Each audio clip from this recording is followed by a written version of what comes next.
За тэгээд өнөөдөр яс хүмүүс доктор танд ялгч доктор танилцуулж байна. Энийг бас одоо бит ингэж хүн гэж яаж над чи сонсохдохгүй дээ. Ер нь хамаас асуух сайн нэг шүү.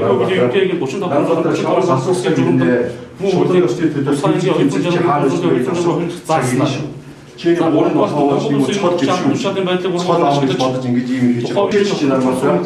Нарбат чинь хийж хийж таараа намайг яаж хамгуур засаасны журамтай мөнгөний цаагийн хөлсөн жанруудын хөлсөн жанруудын ингээд давж Монгол улсын иргэн шатны байдаг Монгол ашигч нийслэлийн комитетээр ажиллаж байсан биелэгчтэй бүлэгдэн Улаанбаатар тамирчин менежментийн баг нийслэлийн үг хэлсэн. Шүүгэн шийдвэр бомбаар ажлыг хийх шүүгэн шийдвэр бомб гэж бодсоо танилцах түн тайлбар ийм одоо үлгэртэр өөрийн хоолой бүрдэн байцагч болдог шүүгч өөр төрсөн үйл ажиллагааны улмаас учирсан хохирдоо нөхөн төлөвлөсөн ядач өөрөнгөө хөлтөд өөрөнгөө ачаад атахгүй тогтоол одоо танилцуул дуусна дараа ядагч байцаадаг тэр дагуу танаас одоо бие байцаалт таны хөлтөд суулж байна. Энэ нэг их ажлын за байцаал болсон. Ог эцгийн болоо өөрийн нэг өөрөөсөө бахан авирсан газрын өдөр нас газар болоод байж байгаа зэрэг хандаа.